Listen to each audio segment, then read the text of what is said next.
Hello everyone, welcome to our channel Nanak education point. My self Heena Takkar. So आज जो हम subject discuss करेंगे उसका क्वेश्चन बैंक डिस्कस करेंगे। ये जो सब्जेक्ट है वो आप लोगों का जिसका सब्जेक्ट का नाम है मैनेजरियल इकोनॉमिक्स का ये सब्जेक्ट रहेगा। और इसका कोड रहेगा MCO 21। M.Com वाले बच्चों का ये पेपर जो है वो होने जा रहा है। आप लोगों को ये इस चीज़ का ध्यान रखना है कि आपको सारे क्वेश्चन जो हैं करके जाने हैं और ये most most most important question रहने वाले हैं।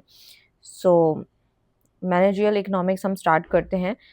मास्टर डिग्री में ये क्वेश्चन जो है आपसे पूछे जाएंगे। शॉर्ट नोट आप छोड़ सकते हैं, आपको जो जो क्वेश्चन मैं कराऊंगी बस वही करने हैं, सारे नहीं करने हैं। वैसे तो ये पूरी बुक के इंपॉर्टेंट क्वेश्चंस हैं, लेकिन जो मोस्ट इंपॉर्टेंट क्वेश्चन है वही मैं डिस्कस करूंगी। जो मैं पढ़ाऊंगी बस वही करके जाने होंगे। पीडीएफ चाहिए तो व्हाट्सएप पे आप लोग ले सकते हैं। एंड अपनी अटेंडेंस ज़रूर लगा देना कि आप बीकॉम वाले या बीबीए जो भी वाले स्टूडेंट हो और उन्होंने एमकॉम ज्वाइन करा है। इसका जो पेपर है वो आप लोगों का कब हो है, 17 जून को होने जा रहा है। ठीक है। बहुत सारे बच्चों की डिमांड भी थी कि मैम ये वीडियो आए, मैंने सोचा स्टार्ट करें। सबसे पहले तो इसमें काफ़ी सारे कॉन्सेप्ट तो पढ़ाने से पहले मैं बता दूं, नाम से क्लियर है, इकोनॉमिक सब्जेक्ट है जो हम क्लास 9 से पढ़ते आ रहे हैं। और इकोनॉमिक्स के बेसिक कॉन्सेप्ट इसके अंदर दिए गए हैं। बस इकोनॉमिक्स के आगे मैनेजरियल लिखा गया है। ठीक है। मैनेजरियल इकोनॉमिक्स क्या होता है? Managerial economics is the application of economic theory principle tool in business decision making. ये थोड़ा हमारे बिजनेस से रिलेटेड है and business point of view से काफ़ी इंपॉर्टेंट है, क्योंकि ये एक तरीके का जो मैनेजरियल इकोनॉमिक्स है, जो मैनेजरियल मतलब यानी कि इकोनॉमिक्स एक ऐसा एप्लीकेशन ऑफ इकोनॉमिक थ्योरी जिसमें सारी थ्योरीज प्रिंसिपल टूल जो कि हमारे बिजनेस डिसीजन मेकिंग में काफ़ी काम आता है। ठीक है। और ये हमारे को हेल्प करता है managers make effective decision regarding production, pricing, profit, cost, resource allocation. एक तरीके से ये जो मैनेजर्स की मदद करता है। ठीक है। मैनेजर्स को हेल्प करता है कि किस तरीके से जो है प्रोडक्शन होना चाहिए, प्राइसिंग क्या होनी चाहिए, प्रॉफिट क्या रहेगा, कॉस्ट, रिसोर्स के जो हमारे संसाधन हैं उसके कैसे एलोकेशन होना चाहिए। It combine economics with management practice to solve business problem. एक तरीके से ये हमारे को जो है इकोनॉमिक्स को मैनेजमेंट प्रैक्टिस के साथ लेके चलता है और हमारी बिजनेस की प्रॉब्लम को सॉल्व करने का काम किसका होता है? मैनेजरियल इकोनॉमिक्स का होता है। तो अगर यहाँ पे मैनेजरियल इकोनॉमिक्स की एक डेफिनेशन की मैं बात करूँ, डेफिनेशन ज़रूर करके जानी है और इसके फीचर्स तो करके जाना, क्योंकि किताब का जो नाम होता है वहाँ से क्वेश्चन ज़रूर पुट अप होता है। 15-20 नंबर के क्वेश्चन आराम से आ जाते हैं और मास्टर डिग्री में 20 नंबर का क्वेश्चन यहीं से बन जाएगा। ठीक है। Managerial economics is the integration of economic theory with business practice for the purpose of the facilitating decision making and forward planning by management। यानी जो मैनेजरियल इकोनॉमिक्स होता है वो एक तरीके का इंटीग्रेशन ऑफ इकोनॉमिक थ्योरी है विद बिजनेस प्रैक्टिस है, जिसका पर्पस ही क्या है? डिसीजन मेक करना।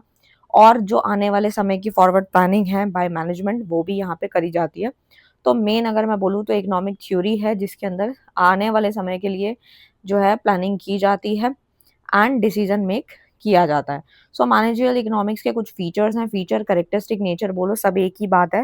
प्रैक्टिकल इन नेचर, ये नेचर में काफ़ी प्रैक्टिकल होता है क्योंकि इसमें रियल बिजनेस की प्रॉब्लम को सॉल्व करने में फोकस दिया जाता है कि जब हम कभी बिजनेस करेंगे तो उसकी प्रॉब्लम जब आ जाती है तो उसको कैसे सॉल्व करेंगे, क्योंकि कुछ चीज़ें किताबों में नहीं लिखी होती है, हमें इंस्टेंट उसको सॉल्व करना होता है जब हम बिजनेस कर रहे होते हैं, बड़े स्केल पे या छोटे लेवल पे। ये मैनेजर्स को हेल्प करता है प्रैक्टिकल डिसीजन मेक करने में। और जिन बच्चों ने मैनेजरियल इकोनॉमिक्स पढ़ रखा होगा वो कहीं न कहीं जो है प्रैक्टिकल सिचुएशन को सॉल्व कर पाएँगे, क्योंकि काफ़ी कुछ यहाँ पे सीखने को मिलेगा। डिसीज़न ओरिएंटेड होता है क्योंकि इसके अंदर assist management in choosing that best alternative. ये एक तरीके से ऑपरेशनल डिसीजन एंड स्ट्रैटेजिक में सपोर्ट करता है। नेक्स्ट आता है माइक्रो इकोनॉमिक बेस, यानी मेनली ये रिलेटेड होता है इंडिविजुअल फर्म्स एंड इंडस्ट्री से, ये रिलेटेड होता है, उसी से ये रिलेट करता है। जैसे कि स्टडी कंज्यूमर बिहेवियर, जैसे हम कंज्यूमर के बिहेवियर के बारे में जानते हैं, इसके ऊपर मैंने काफ़ी सारी वीडियो बनाई है। जिन बच्चों को इनमें इस सब्जेक्ट को डेप्थ में पढ़ना है कंज्यूमर बिहेवियर को, वो भी पढ़ सकते हैं कि प्राइसिंग, प्रोडक्शन पे स्टडी की जाती है। क्योंकि देखो अगर सेल्स करनी है तो प्राइसिंग पे, प्रोडक्शन पे, इन सब पे ध्यान दिया जाता है और ये एक तरीके से गोल ओरिएंटेड होता है। यानी कि मेन मकसद ही क्या है? बिजनेस पॉइंट ऑफ व्यू से बात करूँ तो प्रॉफिट ज़्यादा से ज़्यादा हो और ग्रोथ हो। फॉरवर्ड लुकिंग है, यानी कि फ्यूचर प्लानिंग एंड फोरकास्टिंग में ये हेल्प करता है, और अनसर्टिनिटी जो बिजनेस के अंदर आ जाती है या आ सकती है उसको ये खत्म कर देता है। सो इस प्रकार से यहाँ पे दिए गए हैं। उसके बाद इसके मैनेजरियल इकोनॉमिक्स के कुछ बेनिफिट्स भी हैं, यानी कुछ फ़ायदे हैं। सबसे पहला तो यही है कि ये डिसीज़न मेक करने में काफ़ी हेल्पफुल होता है, बेटर डिसीज़न मेकिंग करता है। मैनेजर को हेल्प करता है रैशनल इफेक्टिव डिसीजंस लेने में। रिसोर्सेज़ भी पूरे फुल्ली तरीके से यूटिलाइज़ हो जाते हैं, रिसोर्सेज़ की भी वेस्टेज नहीं होती, प्रॉफिट ज़्यादा होता है। एंड फ्यूचर प्लानिंग्स जो होती हैं, जैसे फोरकास्टिंग डिमांड का हम पता लगाते हैं, सेल्स का पता लगाते हैं, मार्केट ट्रेंड्स का हम पता लगाते हैं। कॉस्ट कंट्रोल यानी रिड्यूसिंग अननेसेसरी की जो कॉस्ट होती है, और इससे हमारी एफिशिएंसी भी बढ़ती है और रिस्क भी खत्म होता है।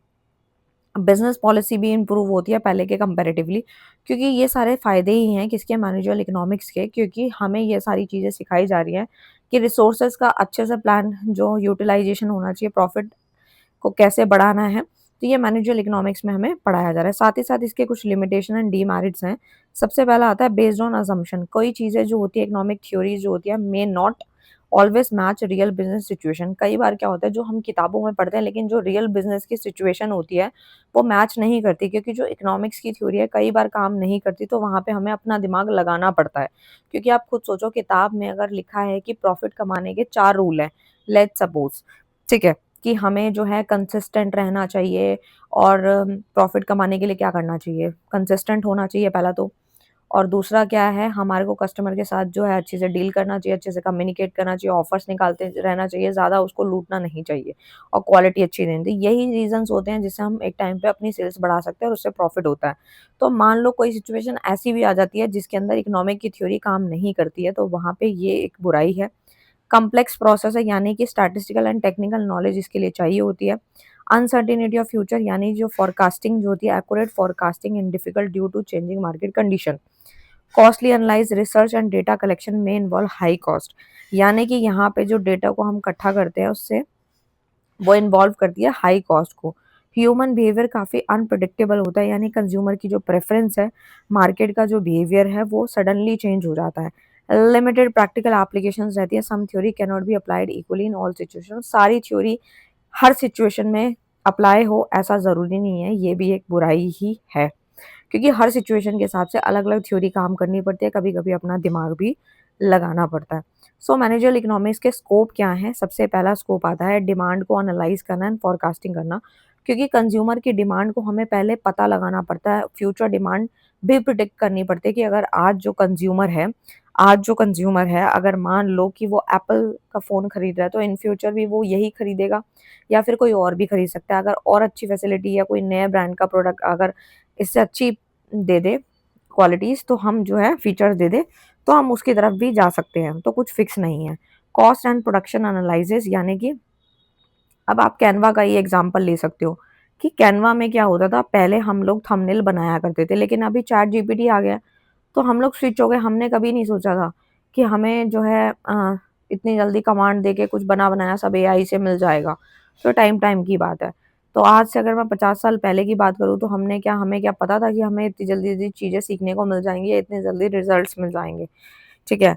सो कॉस्ट एंड प्रोडक्शन को भी हम एनालाइज़ कर सकते हैं, examine production level and cost behaviour, and pricing decision में भी ये मदद करता है, यानी कि fixing suitable price for product and service, क्योंकि हर एक प्रोडक्ट का, हर एक सर्विस का अपना एक प्राइस होता है, और उसको फिक्स करने के काफ़ी सारे तरीके हैं, जो मैंने काफ़ी सारे, जिन बच्चों ने काफ़ी सारी वीडियोस देखी हैं कॉमर्स से रिलेटेड, उन्हें पता होगा कि प्राइस को फिक्स करने के भी बहुत सारे तरीके होते हैं, जैसे कॉस्ट प्लस प्राइस हो गया, या फिर आपका लेट्स सपोज डिस्काउंटेड प्राइस हो गया, मतलब बहुत सारे प्राइसेस होते हैं, लेकिन जो फिक्स प्राइस सेट होता है वो आपके प्रोडक्ट एंड सर्विस के अकॉर्डिंग सेट हो जाता है। प्रॉफिट भी मैनेज होता है, प्रॉफिट को आप कंट्रोल कर सकते हैं।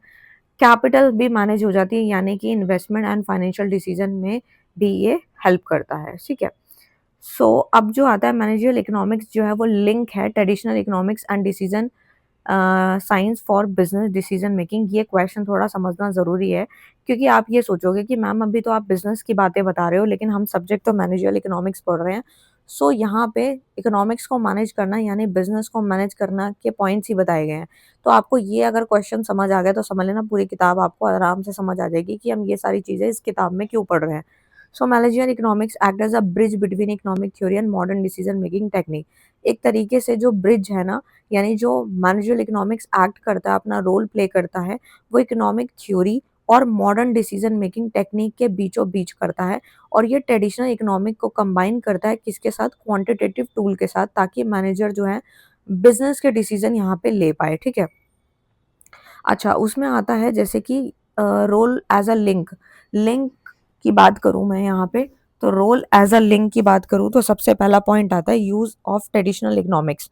अब इसमें आता है कि आप सोचेंगे कि जब हमारी कॉस्ट सेट होती है तो कॉस्ट किसका पार्ट है तो बिजनेस का, लेकिन कॉस्ट हम इकोनॉमिक्स में भी पढ़ते हैं। तो अब आपको समझ आ रहा होगा, जैसे प्रोडक्शन है, प्रोडक्शन भी बिजनेस का पार्ट है, लेकिन प्रोडक्शन चैप्टर हमने इकोनॉमिक्स में भी पढ़ा है, क्योंकि जो प्रोडक्शन के कॉस्ट के फॉर्मूलेज हैं वो हमने इकोनॉमिक्स में ही सॉल्व करने सीखे थे। सप्लाई है, डिमांड है, ये सब कुछ हमारे बिजनेस पॉइंट ऑफ व्यू से इंपॉर्टेंट है और उसी का पार्ट है, लेकिन इकोनॉमिक्स से ये लिंक है क्योंकि इसी में इसके फॉर्मूले थ्योरी पढ़ाई जाती है। इसीलिए मैनेजरियल इकोनॉमिक्स में ये सारे कॉन्सेप्ट आपको डिटेल में पढ़ाए जा रहे हैं। तो यानी कि यहाँ पे ट्रेडिशनल इकोनॉमिक्स का इस्तेमाल है, जैसे कि डिमांड है, सप्लाई है, कॉस्ट, प्रोडक्शन, मार्केट स्ट्रक्चर, ये सब कुछ इकोनॉमिक थ्योरी जो है अप्लाई होती है प्रैक्टिकल बिजनेस सिचुएशंस में। इसीलिए ये सारी चीज़ें यहाँ पढ़ाई जा रही हैं। और आप खुद सोचो, जैसे कॉस्ट का मैं एक एग्जांपल लेती हूँ। अब कॉस्ट क्या होता है, किसी पर्टिकुलर कॉस्ट की मैं बात करूँ तो जैसे कि कोई गुड्स है, ठीक है। लेट्स सपोज, जैसे अगर मैं बोलूँ कि कोई भी प्रोडक्ट आप ले सकते हो एक्स वाई जेड वैसे तो, लेकिन अगर मैं चीनी की बात करूँ, चीनी अगर मान लो 1 किलो जो है 50 रुपए की लेट सपोज मिल रही है, तो यहाँ पे वो 50 रुपए जो सेट किए गए हैं, उसकी जो कॉस्ट सेट करी गई है वो किस अकॉर्डिंग करी गई है, ठीक है। तो उसमें टोटल कॉस्ट भी है, फिक्स कॉस्ट भी है, वेरिएबल कॉस्ट भी है, प्रोडक्शन भी हुआ, प्रोडक्शन में भी जो है वो काफ़ी सारी चीज़ें आती हैं, तो वो भी सारा इकोनॉमिक्स से रिलेटेड है, यानी कि इकोनॉमिक की थ्योरी हमने प्रैक्टिकल सिचुएशन में अप्लाई करना सीखा। नेक्स्ट आता है कि यूज़ ऑफ डिसीजन साइंस, यानी mathematics, statistic, operation, research, forecasting technique, ये सारे जितने भी साइंटिफिक एंड डेटाबेस चीज़ें होती हैं, वो हमारे डिसीजन मेक में थोड़ी हेल्प करती हैं, ठीक है। सो बिजनेस के डिसीजन भी हेल्प करते हैं, यानी कि assist manager in pricing, production, investment, marketing decisions, यानी मार्केटिंग में कुछ डिसीजंस लेने होते हैं जो हम जो है इस पॉइंट ऑफ व्यू से ले पाते हैं कि हमें जो है चीज़ें समझ आएँ और हम आगे बढ़ें। अभी एक एग्जांपल आएगा तो और अच्छे से क्लियर होगा। अनसर्टेनिटी भी रिड्यूस होती है। जैसे कि मान लो use analytical technique to minimise business risk.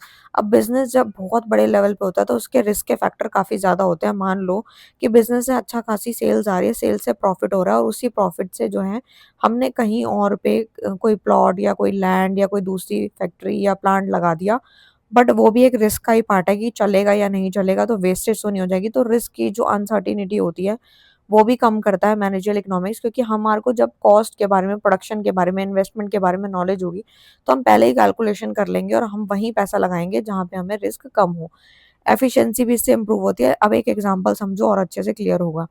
जैसे company use demand forecasting and statistical analysis to decide the quantity of production and selling price of the product. यानी कहने का मतलब ये है कि जो कंपनी है वो इस्तेमाल करती है डिमांड को पहले से ही, कि इस पर्सन की जो है डिमांड हो सकती है। जैसे कि जो आज का यूथ है वो सबसे ज़्यादा प्रोडक्ट लेता है, तो हम पहले से डिमांड को फोरकास्ट कर रहे हैं, स्टैटिस्टिकल एनालाइज कर रहे हैं, डिसाइड कर रहे हैं कि क्वांटिटी कितनी होनी चाहिए उस प्रोडक्शन की, कितना प्रोडक्शन करना है और सेलिंग प्राइस क्या होगा उस प्रोडक्ट का, तो हम पहले से ही डिसाइड कर लेते हैं और वो यही सारी चीज़ें हमें नॉलेज होने के बाद जो है हम इसको सॉल्व कर पाते हैं। ये उनके लिए रहेगा जो शॉर्ट में पढ़ेंगे, ठीक है। ये एक डिमांड कर्व दे रखा है, एक्स एक्सेस पे आपकी डिमांड है, वाई एक्सेस पे आपका प्राइस है, ये आप ग्राफ बना के ज़रूर आना, ठीक है। और इस तरीके से नेक्स्ट आता है डिमांड। वैसे तो आप कोई भी कर्व बना सकते हैं, बट आपको पहले शेड्यूल बनाना होगा, ठीक है। तो इतना तो मैं मान के चलती हूँ कि शेड्यूल और आपको कर्व तो आता ही है, क्योंकि मैंने माइक्रो इकोनॉमिक्स में काफ़ी कुछ सिखाया है आपको, क्लास 11 से मैं पढ़ाती आ रही हूँ। सो अब जो क्वेश्चन आता है वो आपने पहले से पढ़ भी रखा है, जो कि डिमांड के ऊपर है, कि डिमांड होती क्या है, डिमांड का फॉर्मूला वगैरह यहाँ पे सब कुछ दिया गया है।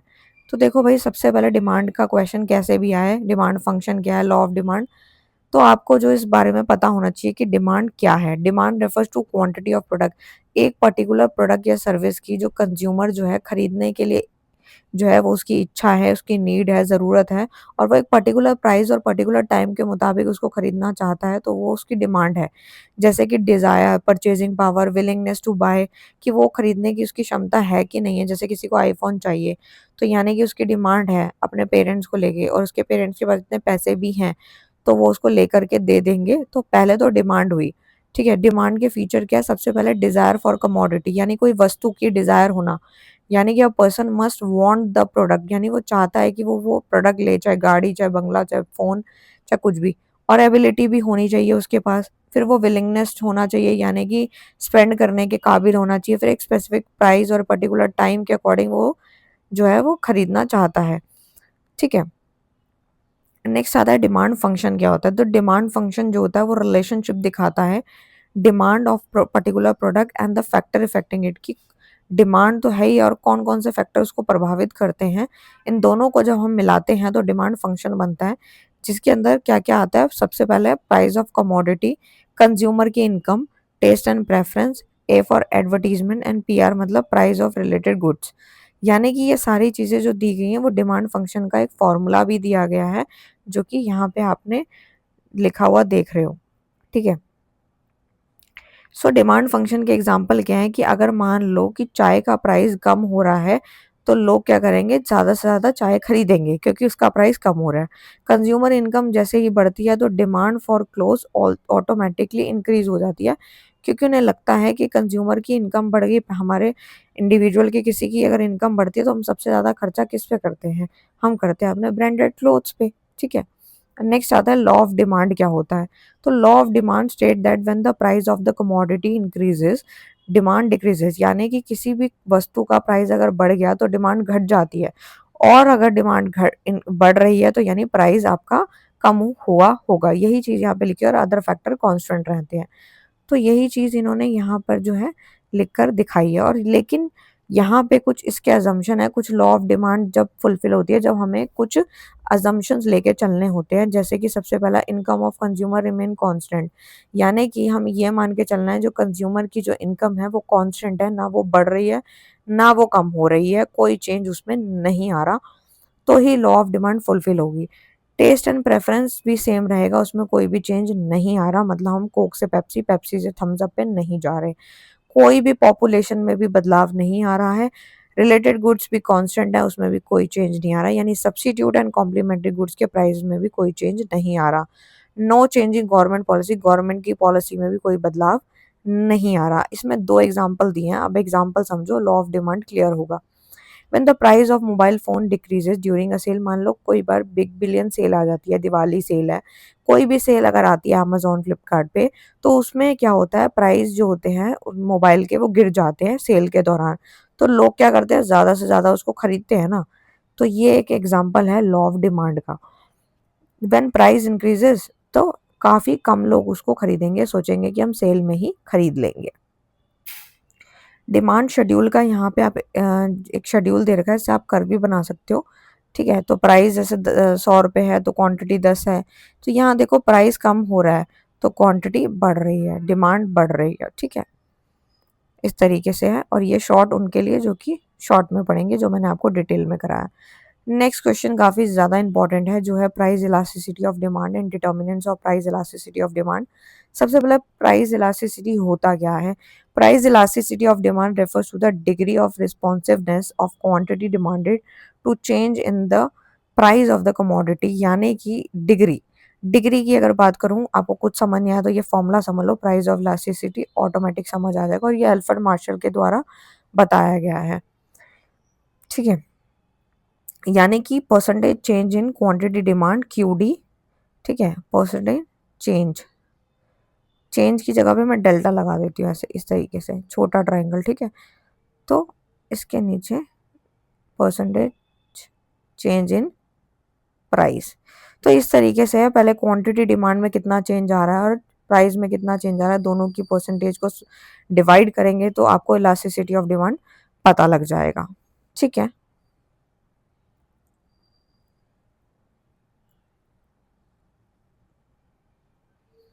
सो इसके अंदर यहाँ पर कुछ डिटर्मिनेंट्स हैं एंड टाइप्स हैं। सबसे पहला परफेक्टली इलास्टिक डिमांड क्या होता है? Very small change in price, बहुत ही कम चेंज जब प्राइस में आता है और उसकी वजह से demand in change in demand जो है वो इनफाइनाइट होती है, तो उसे हम परफेक्टली इलास्टिक डिमांड कहते हैं। इलास्टिसिटी जो होती है वो इनफाइनाइट कहलाती है। परफेक्टली इन इलास्टिक डिमांड जब इलास्टिसिटी ज़ीरो हो जाती है, एंड रिलेटिव इलास्टिक डिमांड यानी इलास्टिसिटी ग्रेटर देन 1 होती है। रिलेटिवली इलास्टिसिटी डिमांड जो होती है इसके अंदर इलास्टिसिटी इज लेस देन 1 यानी कि large change in price cause small change in demand. Unitary elastic demand क्या होती है? इलास्टिसिटी बराबर हो जाती है 1 के, तो यूनिटरी इलास्टिक डिमांड कहलाती है। इसको डिटेल में करना है तो इकोनॉमिक्स का जो वीडियो बना रखा है ना मैंने, उसमें डिटेल में कराया, वहाँ से भी कर सकते हो उसको, ठीक है। ये सारे पॉइंट्स तो सेम ही है, जो मैंने ऊपर डिमांड में बताया था वही आप सेम लिख सकते हो प्राइस इलास्टिसिटी में भी। एक एग्जांपल पे आते हैं, यहाँ पे लग्जरी गाड़ी का ना एग्जांपल दिया है प्राइस इलास्टिसिटी ऑफ डिमांड का, वो देख लो कि price of luxury car increases, यानी कि लग्जरी गाड़ी का प्राइस अगर बढ़ गया तो डिमांड जो है वो डिक्रीज हो जाती है sharply, because consumer can avoid और पोस्टपोन परचेज, वो पोस्टपोन कर देता है, वो सोचता है जब सस्ता होगा तब ले लेंगे, ठीक है, इस प्रकार से।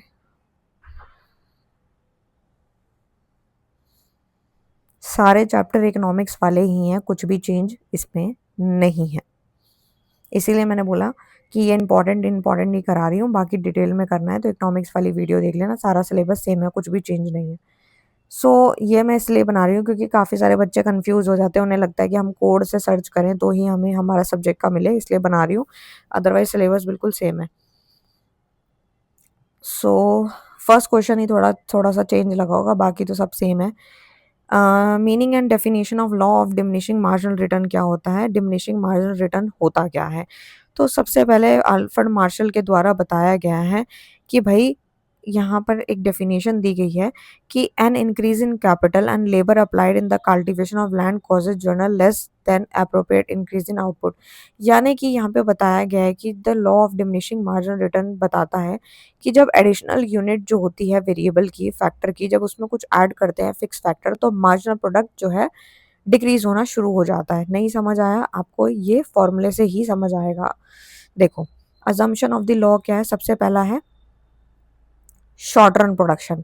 शॉर्ट रन प्रोडक्शन बोले तो at least one factor of production remain fix, यानी कि इसमें से कोई एक एफओपी जो होता है वो फिक्स रहता है, चाहे वो लैंड हो चाहे वो लेबर हो, वो फिक्स रहता है।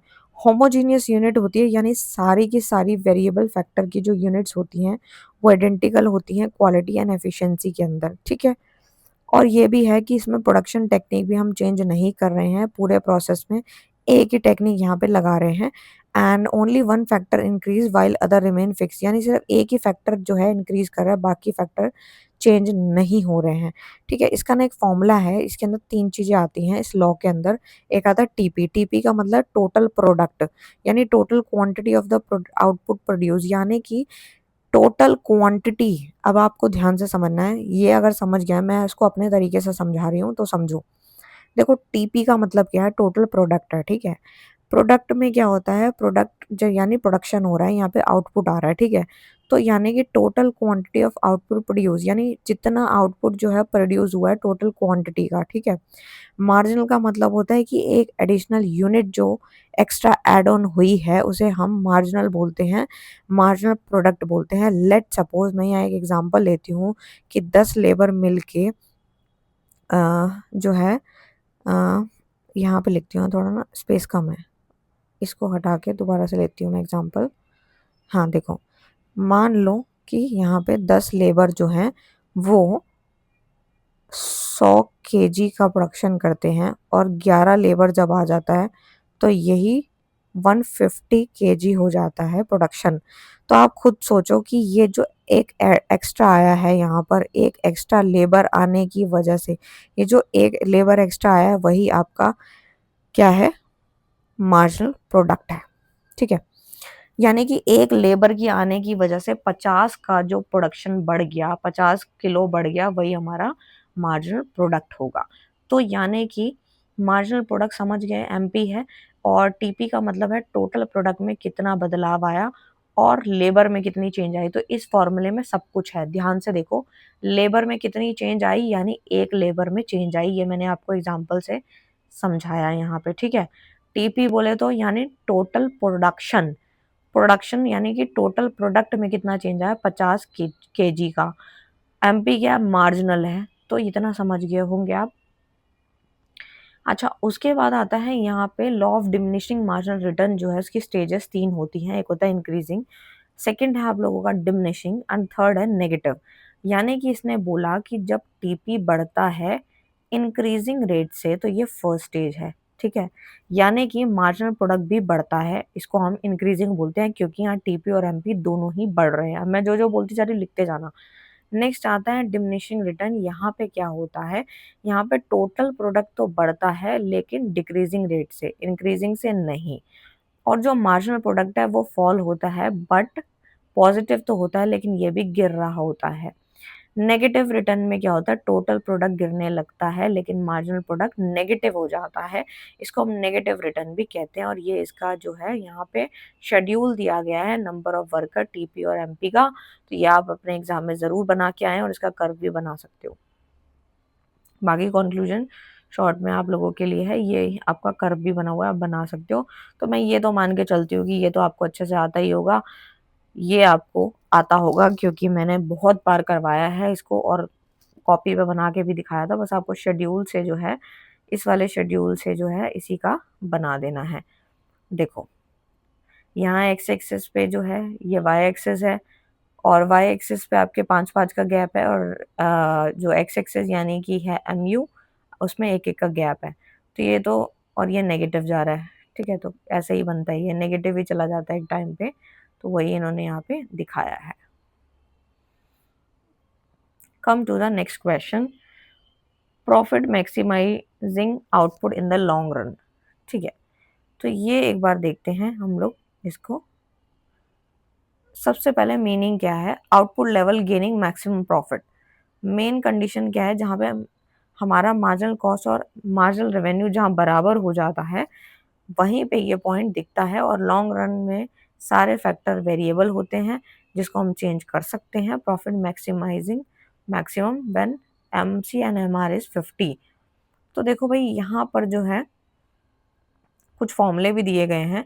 सबसे पहला, प्रॉफिट मैक्सिमाइजेशन से आप क्या समझते हो, कि एक ऐसी सिचुएशन जहाँ फर्म प्रोड्यूस करती है लेवल ऑफ आउटपुट जहाँ पे difference between TR and TC maximum होते हैं, टोटल रेवेन्यू और टोटल कॉस्ट दोनों ही मैक्सिमम हो, उसे हम प्रॉफिट मैक्सिमाइजेशन बोलेंगे, जिसे MC is equal to MR भी बोलते हैं इन शॉर्ट रन, ठीक है, सॉरी इन लॉन्ग रन, ठीक है।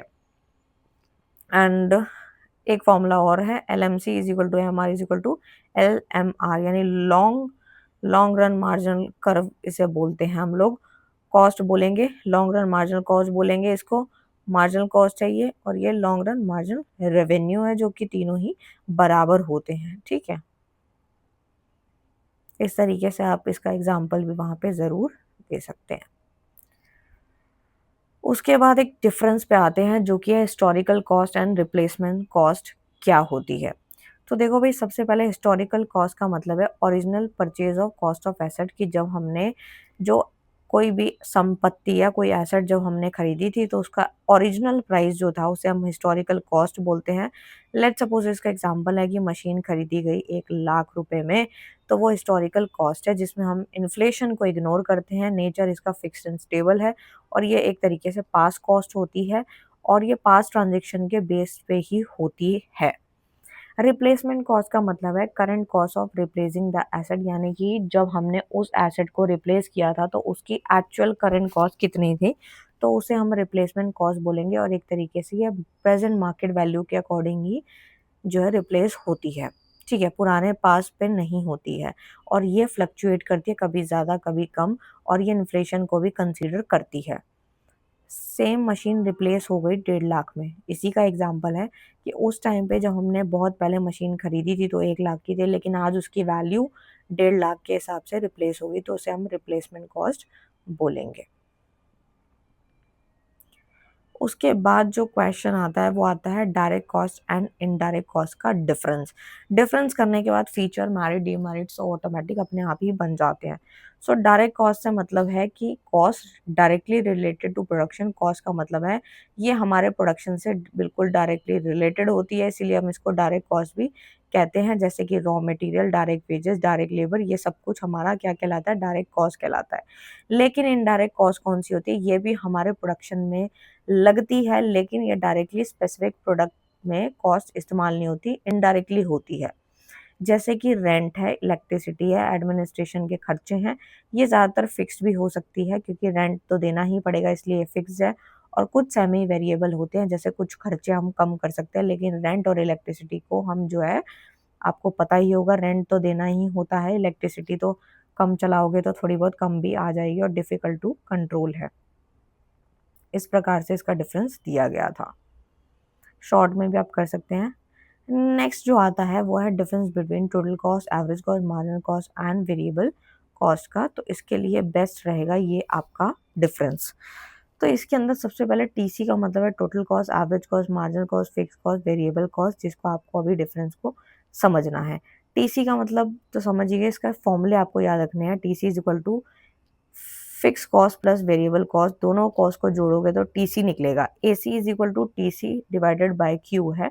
एमसी का फॉर्मूला है डेल्टा, यानी चेंज, टीसी में कितना चेंज आ रहा है और क्वांटिटी में कितना चेंज आ रहा है। और फिक्स कॉस्ट का कोई स्पेसिफिक फॉर्मूला नहीं है। और वेरिएबल कॉस्ट में टीसी माइनस एफसी करना है। फॉर्मूले याद होंगे तो सारे क्वेश्चन ऑटोमेटिक हो जाएंगे। आते हैं इसके एग्जाम्पल और टोटल कॉस्ट का एग्जाम्पल है कि प्रोडक्शन में टोटल कितना खर्चा है, वो टोटल कॉस्ट है। कॉस्ट पर आइटम हमारी एवरेज कहलाती है क्योंकि एवरेज हमारी पर आइटम के हिसाब से ही निकलती है। मार्जिन में एक्स्ट्रा यूनिट होती है, जो मैंने अभी समझाया, मार्जिन का मतलब ही एक्स्ट्रा होता है। उसके बाद आता है फिक्स कॉस्ट, जैसे कि रेंट एंड सैलरी, ये तो देनी ही देनी है, प्रोडक्शन चाहे हो चाहे ना हो। उसके बाद है आप लोगों का वेरिएबल कॉस्ट, जैसे कि कच्चा माल और लेबर। ठीक है, फॉर्मूले बता दिए, एग्जाम्पल्स बता दिए, मीनिंग बता दिए। ये आप लोगों का टोटल एक्सपेंडिचर दिखाता है, ये प्राइसिंग में हेल्प करता है, ये प्रोडक्शन डिसीजन में हेल्प करता है, और ये बिजनेस के एग्जिस्टेंस में ज़रूरी है, और ये डायरेक्टली रिलेटेड है प्रोडक्शन के साथ। तो इस चीज़ का आपको ध्यान रखना है। ओके, तो ये आप एग्जांपल्स वगैरह और डिफरेंस जो है वहाँ पे लिख सकते हैं। फिर एक डिफरेंस आता है short run cost and long run cost का। तो देखो भाई, शॉर्ट रन कॉस्ट का नाम से ही मतलब क्लियर है कि cost when some factor are fix. कुछ फैक्टर फिक्स होने की वजह से जो कॉस्ट आती है उसे हम शॉर्ट रन कहते हैं। लेकिन cost when all factor are variable, सारे फैक्टर ही वेरिएबल हैं, चेंज किए जा सकते हैं, उसे हम लॉन्ग रन कॉस्ट कहते हैं। जैसे इसका एग्जांपल है रेंट, वेजेस, इलेक्ट्रिसिटी, और इसका एग्जांपल है फैक्ट्री को अगर हमें बढ़ाना है, नई मशीन लगानी है, तो वो एग्जांपल हमारा किसका रहेगा, लॉन्ग रन कॉस्ट का रहेगा, कि लंबे समय में क्या कॉस्ट आ रही है और शॉर्ट रन में क्या कॉस्ट आ रही है। और इसका जो ये शॉर्ट पीरियड है, ये लॉन्ग पीरियड है, ये यहाँ पे फिक्स कॉस्ट एग्जिस्ट करती है, बट ये एग्जिस्ट नहीं करती, variable cost exist, all cost become variable. So इस प्रकार से जो है आप जो है इसके 4-5 पॉइंट्स भी लिख सकते हैं, और फॉर्मूले आपके सामने दिए गए हैं, आप इसकी प्रैक्टिस कर सकते हैं। ये तो शॉर्ट में था।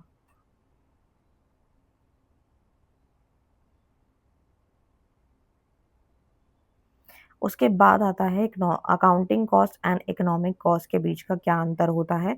तो देखो भाई, अकाउंटिंग कॉस्ट क्या होता है ये समझो आप जरा। अकाउंटिंग कॉस्ट से मतलब है actual expenses recorded in account, की जितने खर्चे हुए हैं अकाउंट्स में हम सबको रिकॉर्ड कर रहे हैं, वो अकाउंटिंग कॉस्ट है। इकोनॉमिक कॉस्ट का मतलब है total cost including explicit and implicit cost, मतलब जितनी भी कॉस्ट आ रही है सबको मिला के वो इकोनॉमिक कॉस्ट कहलाती है। अच्छा, इसका एग्जांपल है जैसे वेजेस, रेंट, इलेक्ट्रिसिटी, और इसमें आता है opportunity cost of owner resource. मालिक के जितने भी संसाधन हैं उनकी जो अपॉर्चुनिटी कॉस्ट है वो यहाँ आती है। इसका स्कोप नैरो होता है, इसका ब्रॉड होता है। मेजरमेंट की बात करूँ तो ये इजी टू मेजर है और ये डिफिकल्ट टू एस्टिमेट, इसको एस्टिमेट करना थोड़ा मुश्किल है। ठीक है, तो इसी तरीके से आप 4-5 पॉइंट्स भी लिख सकते हो, वो भी आपका सफिशिएंट रहेगा। शॉर्ट में भी देखो नीचे लिखा हुआ है